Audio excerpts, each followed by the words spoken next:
I'd like to please turn with me to Philippians chapter 2. मैं मुड़ना चाहूँगा। मैं चाहता हूँ कि आप सब निकाले फिलिपियों की पत्री उसका दूसरा अध्याय।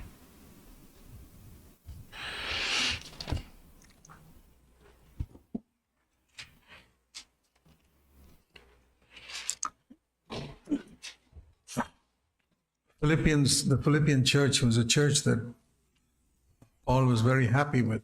और फिलिपियों की कलीसिया एक ऐसी कलीसिया थी जिससे पौलुस बहुत ज़्यादा खुश था। One proof of it is, और उसका एक सबूत ये है, I don't have time to show you all that. ये सब दिखाने के लिए आपको मेरे पास समय नहीं है फिलहाल। When Paul was in Corinth, the church that he planted, जब पौलुस कोरिन्थ में था, एक ऐसी कलीसिया जिसकी स्थापना स्वयं पौलुस ने की थी, when they gave him gifts, he wouldn't take them. जब वो पौलुस को कोई तोहफे देते थे तो वो उनसे नहीं स्वीकार करता था। When he was in Thessalonica, another church he planted, जब पौलुस थिस्सलुनीकिया में था, ये दूसरी एक कलीसिया थी जिसकी स्थापना स्वयं पौलुस ने की थी। he never took any gifts from them. उसने उनसे भी कोई तोहफे नहीं लिए अपने आप के लिए। In fact, when he was staying there for some time and the people in Thessalonica supplied him with food, he paid for it. यहाँ तक कि जब पौलुस थिस्सलुनीकिया में रहता था, कुछ समय जब वो वहाँ था और थिस्सलुनीकिया के लोग उसे भोजन देते थे तो पौलुस उस भोजन के लिए पैसा उन्हें चुकाता था। But when the Philippians gave him money, he took it. पर जब फिलिपियों ने पौलुस को पैसा दिया तो उसने वो ले लिया। You read in Philippians chapter 4, he took it, he said, I can live without it, but because I see your heart, I take it. पर जब फिलिपियों की पत्री उसके चौथे अध्याय में हम पढ़ते हैं कि उसने वो पैसा उनसे लिया और उसने कहा, मुझे इसकी आवश्यकता नहीं है, मैं इस पैसे के बिना भी जी सकता हूँ, पर क्योंकि मैं तुम्हारे हृदय को देखता हूँ इसलिए मैं ये लेने वाला हूँ। So I see a wisdom there in Paul, और इसलिए यहाँ पौलुस के जीवन में मैं एक बुद्धि देखता हूँ that he received gifts from some believers and he wouldn't receive from others. कि वो कुछ विश्वासियों से तोहफे लेता था, कुछ विश्वासियों से वो कुछ नहीं लेता था, He saw their heart was not exactly right. क्योंकि वो देखता था कि कुछ लोगों का हृदय सही नहीं है। And I think it was like that with Jesus. और मुझे लगता है यीशु के साथ भी ऐसा ही था। All these apostles and Jesus, they never, never made their needs known to anybody. They never took a salary. और ये सारे जो प्रेरित थे और यीशु, क्या आप जानते हो, इन्होंने कभी भी अपनी ज़रूरतें किसी को नहीं बताई, उन्होंने कभी कोई तनख्वाह नहीं ली। They trusted their heavenly Father to provide, but they didn't take from everybody. उन्होंने इस पर भरोसा किया कि उनका स्वर्गीय पिता उनकी ज़रूरतें पूरा करेगा, पर उन्होंने सबसे नहीं लिया। And Philippians was one of the churches where you read in chapter 4 that he took, and then he even said, it's because I want God to bless you more. और फिलिपियों एक ऐसी कलीसिया थी जिससे पौलुस ने लिया, और जब आप चौथा अध्याय पढ़ते हो तो आप देखते हो कि उसने पैसा लिया भी और उनसे ये भी कहा कि ये इसलिए ताकि मैं चाहता हूँ परमेश्वर तुम्हें अधिक आशीष दे। But here in Philippians 2 he says, पर अब फिलिपियों की पत्री उसके दूसरे अध्याय में पौलुस ये कहता है, verse 3, तीसरा वचन, if you want to build a church and you want to build the walls of separation from the rest of the world and from the rest of Christendom, अगर आप कलीसिया का निर्माण करना चाहते हो और आप ऐसी दीवारें बनाना चाहते हो जो आपको संसार से अलग रखे या बचे हुए मसीहत से अलग रखे, here is a rule. तो ऐसा करने का एक नियम यहाँ है। Verse 3, तीसरा वचन, do nothing from selfishness.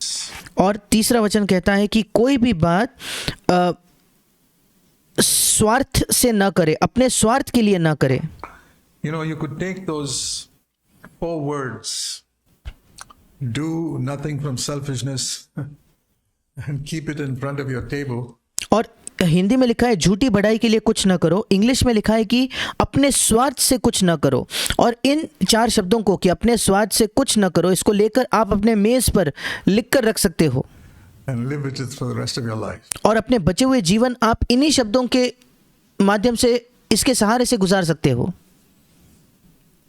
And if you keep on judging yourself with just those 4 words, और अगर आप निरंतर अपना न्याय करते रहो केवल उन 4 शब्दों के द्वारा, do 0 from selfishness. और स्वार्थ से 0 या कुछ ना करो, You'll get a lot of light on yourself if you really seek to make that a goal that I want everything for the glory of God. आपको अपने आप के बारे में बहुत ज़्यादा ज्योति प्राप्त होगी अगर आप वाकई ये खोज करो कि आप इसको अपना लक्ष्य बना लो कि मैं सब कुछ परमेश्वर के महिमा के लिए करना चाहता हूँ And nothing for myself. और मैं अपने आप के लिए कुछ नहीं करना चाहता.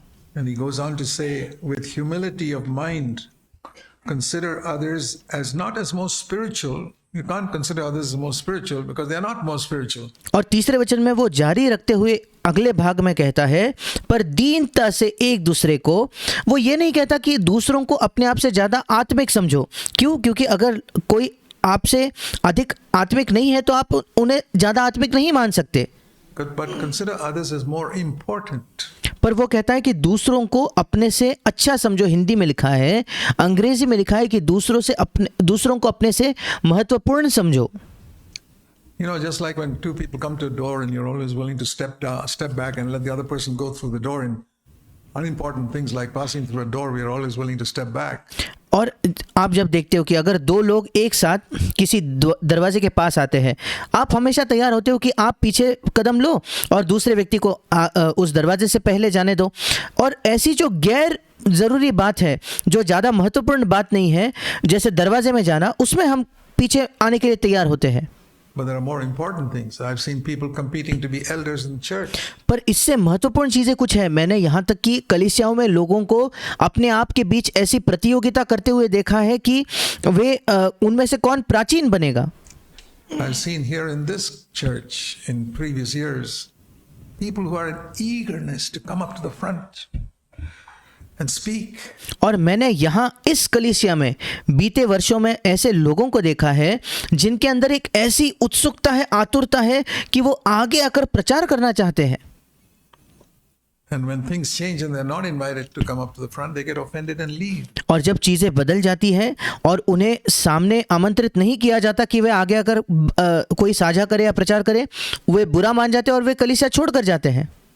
It's not the first church I've seen that. ये कोई पहली कलीसिया नहीं है जिसमें मैंने ये होते हुए देखा है.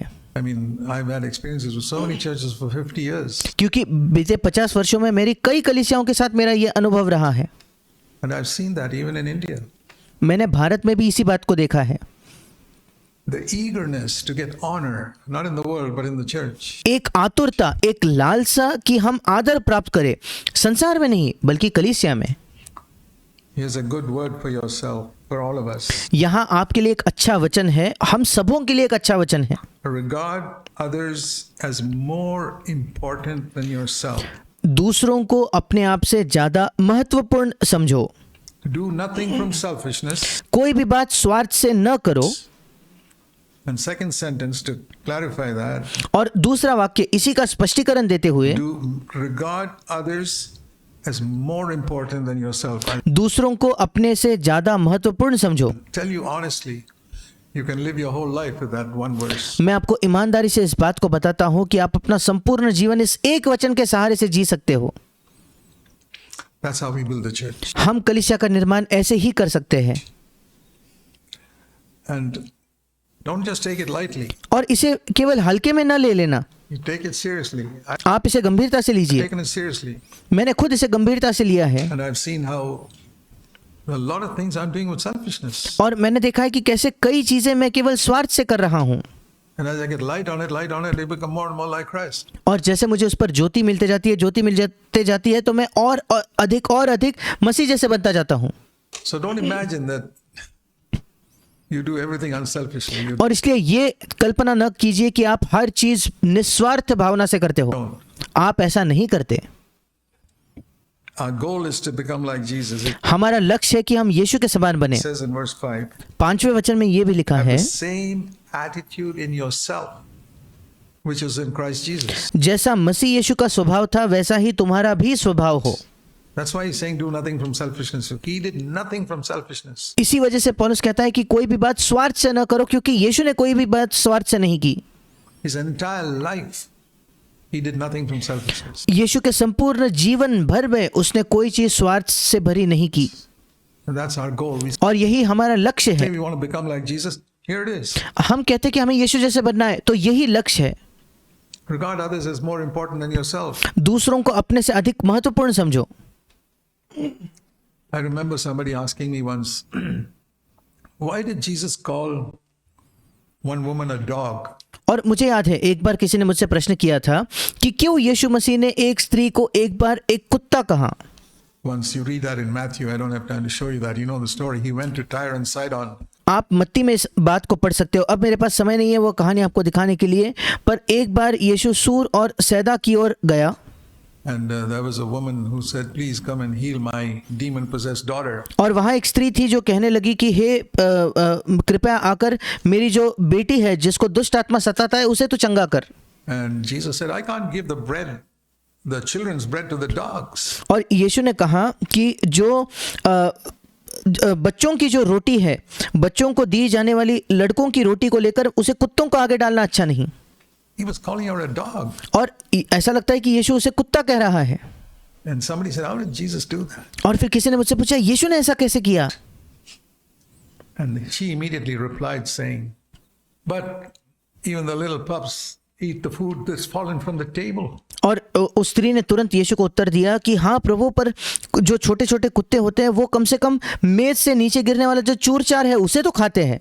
Okay, I don't want the food on the table. और वो कहती है ठीक है, मैं भोजन पर रखा हुआ खाना नहीं मांग रही।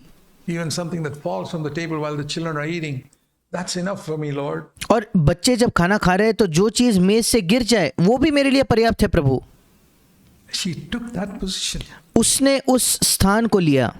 You know what Jesus said there? और क्या आप जानते हो यीशु ने वहां क्या कहा? Because of this statement of yours, the demon is gone from your daughter. और हे श्री, तेरे इस कथन की वजह से तेरे बेटी का उस वो जो दुष्ट आत्मा है उसमें से वो निकल गया है। Humility. Namrata. When he saw that humility, he said, your demon is gone from your daughter. और जब यीशु ने उस नम्रता को देखा तो उसने कहा कि तेरे बेटी में से वो दुष्ट आत्मा जा चुका है। So I was explaining to this person, you only see one thing in that story, that he called him a dog, and I want to tell you that he was testing her. और मैंने इस व्यक्ति को कहा, जब मुझसे प्रश्न पूछ रहा था कि आप केवल एक ही चीज उस कहानी में देखते हो कि यीशु मसीह ने उसे कुत्ता कहा, और मैं आपको ये बताना चाहता हूँ कि यीशु मसीह उसको परख रहा था। He didn't treat her like a dog. यीशु ने उससे कुत्ते के समान बर्ताव नहीं किया। He healed the demon. I mean, delivered the daughter from the demon. और यीशु मसीह ने तो उसके बेटी को दुष्टात्मा से छुड़ाया। But it's more than that. पर इससे भी अधिक कुछ किया उसने। I say, if you read the Bible carefully, और मैं कहता हूँ कि अगर आप बाइबल को ध्यान से पढ़ो तो you read that he was in Capernaum and he went to Tyre and Sidon. और आप पढ़ते हो कि यीशु मसीह कफरनहूम में था, वहां से निकलकर वो सूर और सैदा में गया। Just a verse. और ये केवल एक वचन लिखा है वहां। He healed the lady उसने उस स्त्री को चंगा किया, उस स्त्री के बेटी को चंगा किया, and came back to Capernaum. और फिर लौटकर वो कफरनहूम में आ गया। You read two sentences. आप इस प्रकार के दो वाक्य केवल पढ़ते हो। But when I meditate on the Bible, पर जब मैं बाइबल पर मनन करता हूँ, what I do is I go to the back of my Bible मैं ये करता हूँ कि मैं अपने बाइबल के अंतिम पन्नों पर जाता हूँ and I look at the map. और वहां जो दिया हुआ एक नक्शा है उसे मैं देखता हूँ। And in the map I see what is the distance from Capernaum to Sidon where Jesus walked. And I discover it's about 50 miles. और मैं देखता हूँ उस नक्शे पर देखकर कि कितना लंबा रास्ता है कफरनहूम से सूर और सैदा की ओर, जहाँ यीशु चलकर गया था। और तब मुझे पता चला कि लगभग 50 मील का ये सफ़र था कफरनहूम से लेकर सूर और सैदा तक। How long will it take for you to walk? There were no chariots or horses or anything. Walking. और आपको कितना समय लगेगा इतना लंबा रास्ता काटने के लिए? वहाँ कोई रथ नहीं थे, कोई घोड़े नहीं थे, कुछ नहीं, केवल चल कर जाना। How long will it take for you to walk 50 miles? Think of some place where you're living and 50 miles from there. और आपको कितना समय लगेगा 50 मील चलने के लिए? सोच कर देखिए, आप कहीं रहते हो और जहाँ आप रहते हो वहाँ से 50 मील दूर की कोई जगह। Walk. चल कर जाना है, चल कर जाना है। I would say you're not running. It'll probably take you 24 hours. और मैं तो ये कहूँगा कि अगर आप दौड़ कर नहीं जा रहे तो शायद आपको 24 घंटे तो लग ही जाएंगे। And then if you rest a little, it'll take you probably 2 days to get there. और अगर थोड़ा बीच में आप आराम करके रुक कर जाओ तो शायद आपको लगभग 2 दिन लग जाएंगे वहां जाने के लिए। And then he walked back to Capernaum. और फिर वहां से वो फिर एक बार कफरनहूम में लौट कर आया, मतलब 4 दिन हो गए। So I told that person, और फिर मैंने उस व्यक्ति से कहा, Do you still feel Jesus didn't care for that woman? Who would walk 4 days just to help one person cast out that poor woman's daughter, the demon out of their daughter, and walk back? और मैंने उससे कहा, क्या तुम्हें अभी भी लगता है कि यीशु ने उसकी चिंता नहीं की उस स्त्री के लिए? कौन है जो 4 दिन चल के जाएगा केवल एक व्यक्ति की सहायता करने के लिए, उसके बेटी से दुष्ट आत्मा को निकाल कर फिर से उतना चल कर आएगा? And there you will see how much he loved her. और वहां आप देखोगे कि कितना यीशु ने उससे प्रेम रखा। And she was not even a Jew. और वो तो यहूदी भी नहीं थी, She was a Gentile. वो तो एक पर जाति थी, वो अन्य जाति थी। And there you see the tremendous love for Jesus. और यहाँ आप यीशु के अद्भुत प्रेम को देखते हो। It touched my heart when I looked at a map. और मैं आपको बताना चाहता हूँ, मेरे हृदय को इसने छू लिया जब मैंने एक नक्शे को देखा। Can you imagine seeing the love of Jesus by looking at a map? क्या आप कल्पना कर सकते हो यीशु के प्रेम को देखना नक्शे को देखकर? That's what he did for me. मेरे लिए इस बात ने यही किया। I said, Lord, how much you were willing to walk? और मैंने कहा, प्रभु कितनी ज्यादा तेरी इच्छा थी चल कर जाने की। What am I willing to be inconvenienced to help one person? Am I willing to travel all that distance and spend 4 days just to meet one person and come back just to help one person? और प्रभु मैं कहाँ हूँ? क्या मैं तैयार हूँ कि असुविधा का सामना करूँ एक व्यक्ति की सहायता करने के लिए? क्या मैं तैयार हूँ सफर करके जाऊँ, एक लंबा रास्ता काटूं, 4 दिन बिताऊं केवल एक व्यक्ति को मिलने के लिए और फिर लौट कर आने के लिए एक व्यक्ति की सहायता करने के लिए केवल? Do nothing from selfishness, और स्वार्थ से कुछ ना करो, but consider others as more important than yourself. पर दूसरों को अपने आप से ज्यादा महत्वपूर्ण समझो। Have this attitude which was in Christ Jesus. और अपने अंदर वही स्वभाव रखो जो यीशु मसीह के अंदर था।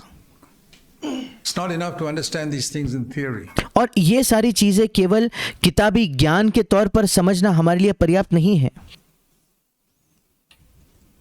I would say, forget the past. और मैं कहूँगा अतीत को भूल जाइए। Ask yourself in the next 6 months, आप अपने आप से प्रश्न कीजिए कि अगले 6 महीने में if you will ever do that for somebody, क्या आप कभी किसी व्यक्ति के लिए ऐसा करोगे क्या? for one person to एक व्यक्ति के लिए travel a long distance to help one person. लंबा सफर करके जाना एक व्यक्ति की सहायता करने के लिए केवल। It's good to check up, like we check our health, what's my blood pressure? और ये अच्छा है कि हम अपने आप को जांच कर देखिए, जैसे हम अपने स्वास्थ्य की भी जांच करते हैं और हम देखते हैं कि मेरा ब्लड प्रेशर कितना है। What's my blood sugar level? और फिर हम देखते हैं कि मेरे जो ब्लड शुगर है वो कितना है। What's my cholesterol level? और फिर हम देखते हैं कि मेरे शरीर में कोलेस्ट्रॉल की मात्रा कितनी है। Check up every year or every couple of years. और हर वर्ष या कभी-कभी कुछ वर्षों के बीच हम बार-बार इस बात को जांचते हैं। We need to check up how much have I become like Jesus? और हमें ये जांचने की जरूरत है कि कितने मात्रा में मैं यीशु के समान बना हूँ। And these are little tests by which we can see that. और ये छोटी-छोटी परीक्षाएं हैं, छोटी-छोटी जांच है जो कर हम जान सकते हैं कि कितना अधिक हम यीशु के समान बने हैं। In the Old Testament, the Lord sent a prophet called Haggai. और क्या आप जानते हो पुराने नियम में प्रभु ने एक भविष्यद्वक्ता भेजा था जिसका नाम हग्गै था। And Haggai, the book of Haggai, you read, he was a straightforward guy. और ये आप जब हग्गै की पुस्तक को पढ़ते हो वो बिल्कुल मुंह पे सीधा बात करने वाला एक व्यक्ति था। Spoke the truth. वो सत्य प्रचार करता था। He was not just a comforting type of person. He did speak a word of encouragement, but he began with a rebuke. वो केवल सांत्वन देने वाला एक व्यक्ति नहीं था, वो हाँ प्रोत्साहित करने के शब्द बोलता था, पर उसने अपने भविष्यवाणी की शुरुआत एक सुधार के वचन से की। The rebuke was from the Lord. और वो जो सुधार या डांट था वो प्रभु की ओर से था। And Haggai chapter 1 verse 2. और हग्गै नबी की पुस्तक पहला अध्याय दूसरा वचन। You got it? क्या आपको आपके बाइबल में ये वचन मिल गया क्या? Hope you know where Haggai is. Easy to find. It's towards the end of the Old Testament. मैं आशा करता हूँ कि आपको मिल गया होगा। हग्गै को ढूंढना बाइबल में आसान है, पुराने नियम के अंत में लगभग Third last book.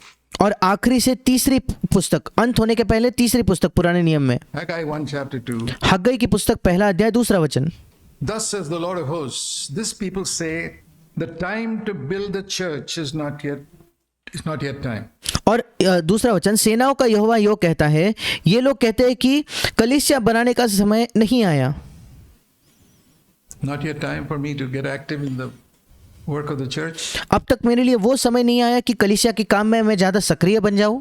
But the Lord says, is it time for you to care only for your own houses? और प्रभु उनसे पूछता है, क्या तुम्हारे लिए केवल अपने घरों की ही चिंता करना सही है क्या, या उसका समय है क्या? How much care you have for your own house? अपने घर के लिए कितनी चिंता तुम करते हो. Verse 4. चौथा वचन. And you're making it put panels there and improve in this way and improve your house in this area and that area. और वहां छत लगाना, अपने घर को ऐसे सुधारना, वैसे सजाना, किसी और क्षेत्र में उसमें कोई सुधार काम करना. Or you say this house is not good enough, I must move to a better house with या आप more accommodation and more attractive. या आप कहते हो कि नहीं, अब जिस घर में मैं रहता हूँ ये पर्याप्त अच्छा नहीं है, आकर्षक नहीं है, मुझे एक और घर में जाना है जो ज़्यादा आकर्षक होगा, जहाँ थोड़ी ज़्यादा जगह होगी, मतलब बड़ा घर होगा. And you're thinking so much of your paneled houses and this house of mine, the church, you don't consider. और प्रभु कहता है कि तुम इतना अपने छत वाले घरों के विषय में सोच रहे हो, और ये जो कलीसिया या ये जो मेरा घर है, जो कलीसिया है, उसके बारे में तुम चिंता नहीं It करते. lies desolate. वो उजाड़ पड़ा है. I believe that is the word the Lord is speaking to many people today. और मैं विश्वास करता हूँ कि ये एक ऐसा वचन है जो प्रभु कई लोगों से कह रहा है. I'm not talking about this church, I'm talking about all Christians मैं इस कलीसिया की बात नहीं कर रहा, मैं सब मसीहों की बात कर रहा हूँ, around the world. संपूर्ण मसीह जगत में या इस संसार में. Is this the time for you to dwell in your paneled houses? Verse क्या 4. चौथा वचन, क्या तुम्हारे लिए अपने छत वाले घरों में रहने का समय है ये, And leave my church desolate and you're जबकि मेरी कलीसिया उजाड़ पड़ी not है, concerned about that. और आपको उसकी हमें कोई चिंता नहीं है. Now the Lord says, consider your ways, and that is why you have so many problems in your business and your work. और प्रभु कहता है कि अपने अपने चाल चलन पर ध्यान करो, और इसी वजह से इतनी समस्याएं हैं आपके व्यवसाय में, आपके काम में, Because you sow much and you reap little. क्योंकि आप ज्यादा बोते हो पर बहुत कम काटते हो. You eat and you don't have enough. आप खाना तो खाते हो पर आपका पेट नहीं भरता. You drink and it's not enough. तुम पीते हो परंतु तुम्हारी प्यास नहीं बुझती. Your clothing doesn't keep you warm enough. तुम्हारे कपड़े तुम्हें गर्माते नहीं हैं. You never seem to be able to have more than abundance for your earthly needs. और कभी भी आपके पास मानो इतना नहीं होता कि आपकी पृथ्वी की जो जरूरत है उससे ज्यादा बहुतायत से आपके पास उपलब्ध है. Why is that? ऐसा क्यों? Why do we not have enough for our earthly needs? क्यों हमारे पृथ्वी की जरूरतों के लिए हमारे पास पर्याप्त मात्रा में नहीं है? I'm not preaching theory. मैं कोई किताबी ज्ञान यहाँ खड़ा होकर नहीं बांट रहा. I spent 60 years in full-time Christian work. मैंने 60 वर्ष संपूर्णकालीन मसीही सेवा में बिताए हैं. Never asking anybody for money, never कभी किसी से पैसा नहीं मांगा, asking for a salary, कभी किसी से तनख्वाह नहीं मांगी. trusting the Lord exactly like Jesus and Paul did. प्रभु पर भरोसा किया बिल्कुल जैसे यीशु और पौलुस करते थे. And I've always had enough for my earthly needs. और हमेशा मेरे पास मेरे पृथ्वी की जरूरतों के लिए पर्याप्त था. Not to live in grand style, कोई बड़े ऐशो आराम में जीने के लिए नहीं, but we didn't starve. पर हम भूखे भी नहीं रहे. I could educate all my children. मेरे सारे बच्चों को मैं पढ़ा लिखा पाया.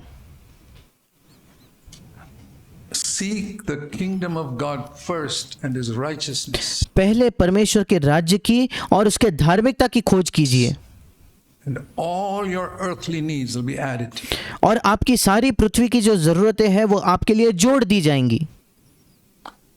Be a living proof of that, my brother, sister, मेरे भाई मेरे बहन, इसका एक जीवित आप सबूत रहिए, so that when you come to the end of your life, at least from today onwards, you say, there was a day in my life when I decided that from today onwards I'm going to put God's kingdom first. और ताकि आपके जीवन के अंत में आने तक कम से कम आज से आप ये कह पाओगे कि मेरे जीवन में एक ऐसा दिन आया जब मैंने तय किया कि उस दिन से मैं परमेश्वर के राज्य को पहला स्थान देने वाला हूं. And you'll be able to have my testimony after a few years. You may not live another 60 years, but और आपके पास वही गवाही होगी जो मेरी है कुछ वर्षों के बाद. शायद आप 60 वर्षों के तक नहीं जियोगे, अगले 60 वर्षों तक नहीं as जियोगे, long as you live, पर जब तक भी आप जीवित हो, that you say, from a certain day I decided God's house is going to be more important than mine. पर आप कम से कम ये कह पाओ कि एक दिन से मैंने ये तय कर लिया था कि परमेश्वर का घर मेरे घर से ज्यादा महत्वपूर्ण होने वाला है, And the church is going to be important for me. और कलीसिया मेरे लिए ज्यादा महत्वपूर्ण होने वाली है. Church means people, not a building. और कलीसिया का मतलब लोग, कोई बिल्डिंग, कोई इमारत नहीं. And there we need to work with one another. और यहाँ हमें एक दूसरे के साथ काम करना होता है. See, the two things that Haggai concentrated on building the temple. और दो चीजें हैं, हग्गई ने ध्यान दिया कि मंदिर का निर्माण करने में, That's a picture of the church. वो कलीसिया का एक चित्र है, And Nehemiah concentrated on putting the walls of separation, being separate from the world. और नहम्याह ने ध्यान दिया कि उसके इर्द गिर्द एक दीवार खड़ा करे जो एक अलगाव की दीवार हो, कि इस संसार से अलग होना। That's another important part of the church's ministry, और कलीसिया की सेवकाई का ये दूसरा एक महत्वपूर्ण हिस्सा है to prevent the world from coming into the church. कि कलीसिया को रोके रखे कि वो संसार को रोके रखे कि वो कलीसिया के अंदर ना आ जाए। And that was the thing that was opposed a lot. और ये एक चीज है जिसका बहुत ज्यादा विरोध किया गया। I mean, there was a certain amount of opposition to the building of the temple, but when it came to building the wall, all those people tried to oppose Nehemiah like anything. और मंदिर निर्माण करने की जब बात आई तब थोड़ा बहुत विरोध था, पर जब बात आई उस दीवार को बनाने की, लोगों ने नहम्याह का बहुत तीव्र तौर पर उसका विरोध किया। But he was determined. पर वो भी उसने पूरा निश्चय बना लिया था। He told people to stand with the sword there and said, "Don't ever allow these people to stop you from building the wall." और उसने वहां लोगों को एक तलवार लेकर खड़ा किया और उसने कहा, कभी इन दूसरे लोगों को अनुमति नहीं देना कि वो आपको इस दीवार बनाने से रोके। And they built it in 52 days. और 52 दिनों में उन्होंने उस दीवार को बना दिया। But I want you to notice one thing in Nehemiah. पर मैं चाहता हूं कि नहम्याह की पुस्तक से आप एक बात देखें। In Nehemiah chapter 3, there's something we can learn here. नहम्याह की पुस्तक उसके 3 अध्याय में यहाँ ऐसा कुछ है जो हम सीख सकते हैं। When we are working together to build the church. जब हम एक साथ काम करते हैं कलीसिया का निर्माण करने के लिए। Have you noticed this in Nehemiah chapter 3? क्या आपने कभी इस पर ध्यान दिया है? नहम्याह की पुस्तक उसके 3 अध्याय में। These are little things, sometimes you read the Bible and you don't notice it. ये छोटी छोटी चीजें हैं, कभी कभी आप बाइबल पढ़ते हो पर आपका इस पर ध्यान नहीं जाता। I'm just trying to show you how to read the Bible a little more carefully. मैं केवल आपको ये दिखा रहा हूँ कि कैसे आप बाइबल को थोड़ा और ध्यान से पढ़ सकते हो, Not just by looking at maps, केवल नक्शों को देखकर नहीं, but looking at little expressions. पर छोटी छोटी जो वाक्य होते हैं, छोटे छोटे कई वाक्य होते हैं, उन पर ध्यान देना। Here's another example. यहाँ उसका एक और उदाहरण हम देखते हैं। First of all, is Nehemiah 3 verse 1. The high priest is the first person mentioned, the senior most elder in the whole of Israel. सबसे पहले नहम्याह की पुस्तक 3 अध्याय उसका पहला वचन में महायाजक जो है उसका जिक्र किया गया है, मतलब जो सबसे वरिष्ठ प्राचीन था समस्त इस्राएल में। The high priest, he's the guy who started building the wall. जो महायाजक था, और ये वो व्यक्ति है जिसने दीवार के निर्माण का काम शुरू किया। And what an example he set. और क्या ही उदाहरण उसने सबके सामने रखा। He didn't call all the servants to build the wall for the उसने सारे सेवकों को नहीं बुलाया कि तुम आकर दीवार बनाओ। high priest was the one first began to consecrate the wall and he worked there. और महायाजक पहला था जिसने उस दीवार को वहां वो काम करने लगा और उसने अपना काम उस दीवार के पास शुरू किया। And the thing, what expression I want you to notice is verse और मैं चाहता हूं कि आप इस वाक्य पर ध्यान दें। दूसरा वचन, next to him. और दूसरे वचन में लिखा है कि उसके आगे, और अंग्रेजी में लिखा है उसके बगल में। Another verse 4, next to them. और चौथे वचन, उनसे आगे या उनके बगल में दूसरे ने दीवार बनाना शुरू किया। Verse 5, moreover next to him. और 5वां वचन फिर एक बार लिखा है कि इनसे आगे या इनके बगल में। And verse 7, next to them. 7वां वचन, उनसे आगे या उनके बगल They में। didn't leave any gap. इसका मतलब उन्होंने बीच में कोई भी जगह नहीं छोड़ी। Whenever a person finished, the other fellow took over. जैसे ही एक व्यक्ति काम खत्म होता, उसके आगे दूसरा व्यक्ति तुरंत काम शुरू कर देता। And then verse 8, next to him. और 8वां वचन फिर से लिखा है कि उनसे आगे या उनके बगल में। Verse 9, next to them. 9वें वचन में उनके आगे या उनके बगल में। And verse 12, next to him. और 12वें वचन में फिर एक बार इनसे आगे या इससे इसके बगल में। Verse 10, next to him. Next. 10वें वचन में इनके बगल में, इनके बगल में। And all the way down, everyone next to them and next to him. And verse और आप नीचे तक पढ़ते रहिए, हर कोई उसके आगे या उसके बगल में, उसके आगे उसके बगल में। 18 after him. And 18 वचन में उसके बगल में। 17 after him. And 17 वचन में फिर एक बार इसके बाद या इसके बगल में। 18 after him. And 19 next to him. और 18 वचन 19 वचन में भी उसके बाद या उसके आगे। 20 after him. And 20 वचन में उसके बगल में। 21 after him. इसके 21 वचन में इसके बाद या इसके बगल में। and 22 after him, and और 22 वचन में उसके बाद, 23 after them, and 23 वचन में उनके बाद, 24 after him, और 24 वचन में उसके बाद, and 27 after them, और 27 वचन में इन सब के बाद, and 29 after them, and और 29 वचन में भी हम देखते हैं कि इन सब के आगे, इन सब के बाद, 30 after him, in the middle और फिर उसके बाद का जो वचन है 23 में, उसके बाद भी, of 30 after him, और माफ कीजिए 30 वचन उसके बीच में लिखा है कि उनके बाद, and 31 after him. और 31 वचन उसके बाद। That's how they built the wall. और इस तरह से उन्होंने उस संपूर्ण दीवार को बनाया। Is there a gap, my brothers? Is there a gap between you and any brother or sister in this church? क्या कोई जगह बीच में छूट गई है क्या कोई अलगाव है मेरे भाइयों? क्या कोई अलगाव है आपके और इस कलीसिया के किसी भी अन्य भाई या बहन के बीच? Something you are a little hurt by? या ऐसी कोई चीज जिससे आपको चोट पहुंची है, आप बुरा मान गए हो, Somebody did not give you the respect you think you deserve? और किसी ने आपको वैसा आदर नहीं दिया जो आप समझते हो कि आप जिसके हकदार हो, Because you're such an important person. क्योंकि आप बड़े महत्वपूर्ण व्यक्ति हो। Offended by somebody, किसी व्यक्ति से आप बुरा मान गए हो, नाराज हो गए हो, something somebody said, offended by what somebody preached from the pulpit. किसी ने कुछ कहा इसलिए आप बुरा मान गए, या किसी ने सामने आकर कुछ पुलपिट से प्रचार किया उससे आप बुरा मान गए। Humble yourself. अपने आप को नम्र करो। Say, Lord, this is not my house. It's आप कहिए, प्रभु ये मेरा घर नहीं है, your house. ये आपका घर है। I'm willing to be humiliated. मैं तैयार हूं कि मैं अपमानित हो जाऊं, I'm willing to be pushed down. मैं तैयार हूं कि मैं नीचे ढकेला जाऊं, I'm willing to be anything. मैं कुछ भी बनने के लिए तैयार हूं। Just build your house केवल तेरा घर बना प्रभु, and build the wall. और उसके इर्द गिर्द एक दीवार बना प्रभु। May God help us all. परमेश्वर हम सबकी सहायता करे।